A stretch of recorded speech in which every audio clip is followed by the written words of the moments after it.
We believe that the U.S. will experience life-changing prosperity because of this XRP thing, but in reality, we are all just a bunch of foolish people on the internet. Sticks and the value will drop to zero. We recently destroyed our finances. Which do you believe to be most likely? I'm here to inform you that not just the insane people in the XRP community believe this to be reasonable. In fact, a well-known figure in the cryptocurrency world does as well. His name is Raoul Paul, and he was formerly an executive at Goldman Sachs. He has approximately 1 million followers on the social media platform X, which was formerly known as Twitter. He stated this, and XRP is quoted as saying this: "The chance of a lifetime expires, so no, we're not the only ones who think this." Many individuals in the XRP community have worked in finance for many years and are, to put it mildly, quite optimistic. Once in a lifetime chance, I just think that's enough to agree. I don't think it is overly dramatic. That's what I think it will do for a lot of people. That was there. And this headline is another one. And they're discussing his points of view. This one from Cryptobase discusses whether XRP will ever separate from Bitcoin. A veteran of the market, Raoul Paul, also weighs in, but before we go any further, I just want to be clear. I have no prior financial experience of any type. I'm not a financial advisor, and you shouldn't buy or sell anything. Anything because of what I say or am correct. I'm merely a hobbyist who likes. I do want to mention here that I used to do YouTube videos regarding crypto things, but it was just a hobby and something I enjoyed doing. We go into some of the details of this content, which you are likely familiar with from Raoul Paul. Regardless of how much you agree or disagree with his viewpoint here, I will say that he is one of the few men that I find to be exceptionally intelligently honest. I wish this weren't the case, but it is, and by the way, this is coming from a guy who was involved in this way back when, as you are about to hear. And he gained a sizable fan base. Of Bitcoin users, many of them were undoubtedly Bitcoin maxis, and so did what I mean by reasonable. People have done the same as you and me over time. You know, you look at other coins. I've seen a lot of important remarks, and he just sticks by what he's doing with this attitude that I'll not be told what I can purchase. So let's suppose that when he did that, he lost some fans. Okay, he lost some of those poisonous Bitcoins. Max E lost them as fans. I can do the research that I can, and he doesn't think that the whole idea of the maximalist arguments made by all the tribes is good or reasonable.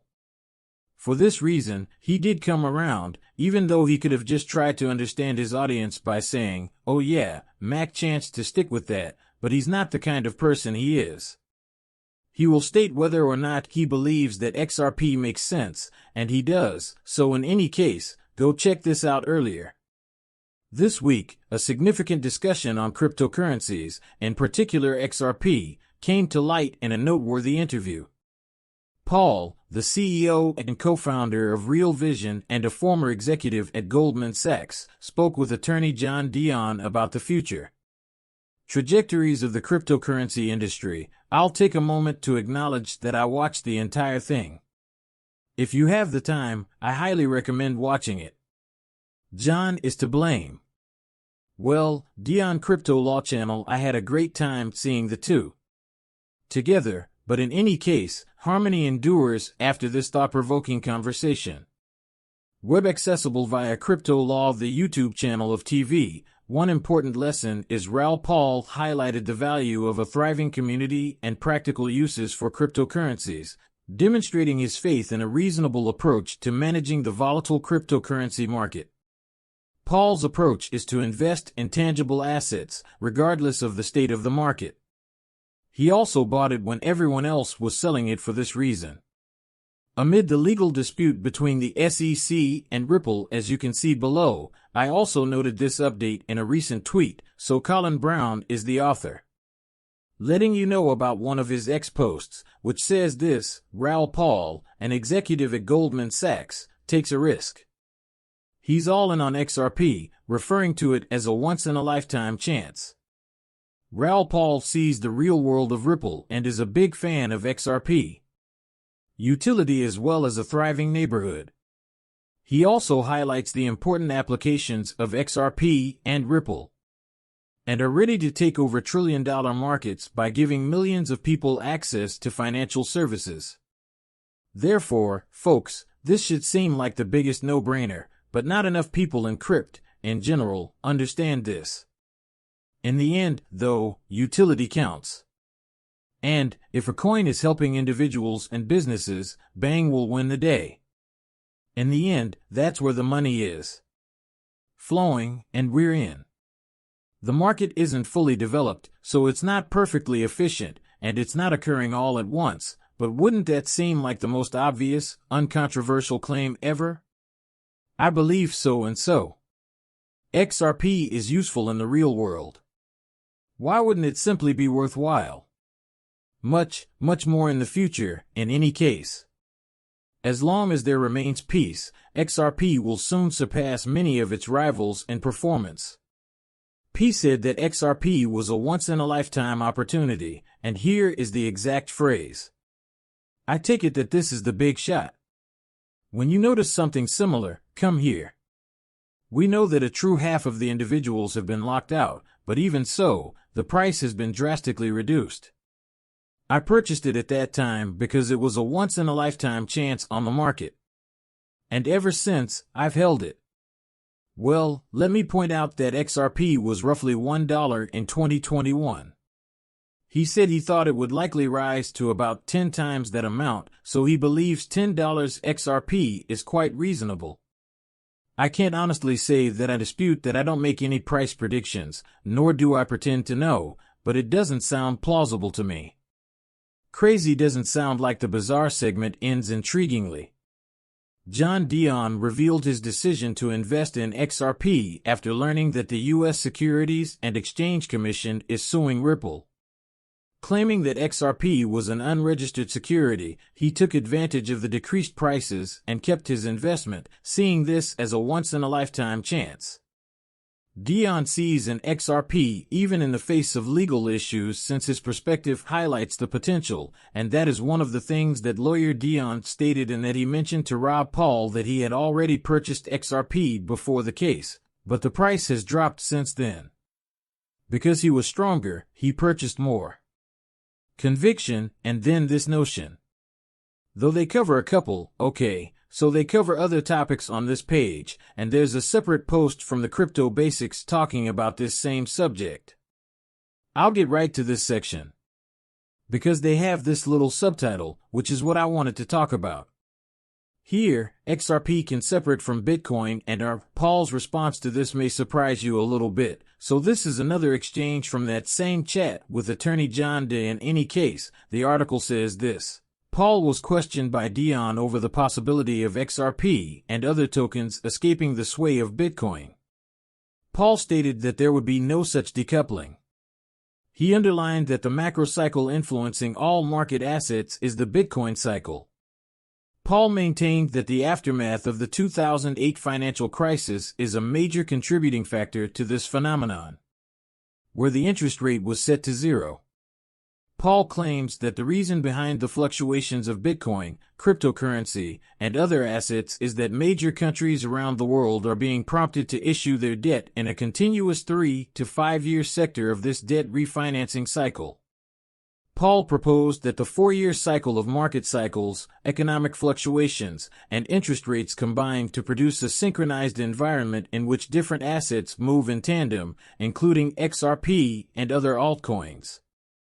That's a fair enough statement, but you could also claim that asset classes are the source of the problem. In general, you do see, a specific level of uniformity. Directionally, so you can discuss the state of the stock market, precious metals, cryptocurrency, and therefore, if the idea is that, in periods of general macroeconomic health, you're still going to see things generically and directionally. If you're keeping seeing things, traveling in tandem, that's not absurd, so based on what I would love to ask him, that's what I'm thinking.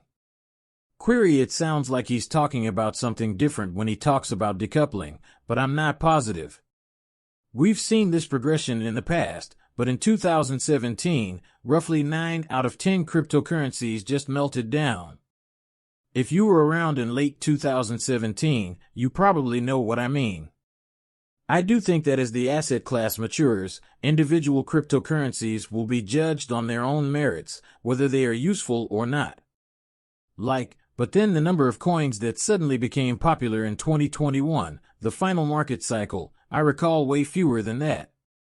What it was, but there were far fewer of them than that, so in my opinion, that just demonstrates some maturity here. You'll notice more and more cryptocurrencies that provide solutions to issues. The money is going to flow in that direction. Since there are over 20,000 distinct cryptocurrencies, not all of them must exist. I still believe that individual coin runs based on merit are becoming more common. However, if you're discussing something else and referring to it as having anything to do specifically with the XRP's separation from Bitcoin, I simply get the impression that practically speaking, a distinct subject is being covered in practice. And the reason we're only discussing its coupling is that it's not an unusual CU, even in years whether the stock market is booming. In general, of course, it's not technically true, but you might say something like, here's the S&P 500 looking at what it's doing, so it seems like almost everything is going up. You can look at some garbage and dive right into organizations, and there will be stocks that, in my opinion, I anticipate that more and more that's what cryptocurrency is, I guess, going to appear, so certainly, there will be years of heat. I'm not claiming that will disappear, just that coins will be assessed more and more independently. Merits, yes, I believe. It seems fairly evident to me that, in the more than 6 years that I have been here, there has been a significant change in that direction. Simply in the brief time I've been here, so I believe we'll only keep seeing that. That being said, I don't disagree with Raoul Paul's assertions. I'm just adding it here. More ideas on this, but if I understand him correctly, which I believe I do, he's merely speaking in a broader sense. Well, that's how I would phrase it. Not him, it seems as though you are speaking concerning how different asset classes move together as well as the risk associated with assets being handled differently, but that doesn't imply XRP can't perform well. Drastically surpass Bitcoin's current position, and even in terms of market capitalization, is Bitcoin going to be number one in market capitalization for eternity? Perhaps I'm not ruling anything out. In regards to that idea, however, well, absolutely, even though it's accurate. Because for XRP to reach a new peak, Bitcoin must constantly reach a new peak. Although the asset class has been very juvenile for its life and is only now beginning to approach maturity, I'm not sure whether that will always be the case. That being said, I would expect some additional behaviors along those lines as we continue to move in that direction. Nevertheless, I'm stating this here, very excellent stuff. So, once more, as I mentioned before, if you've ever wondered, are you acting like a stick-holding XRP? Well, people? Once again, this is a former Goldman Sachs employee who has worked in finance for decades.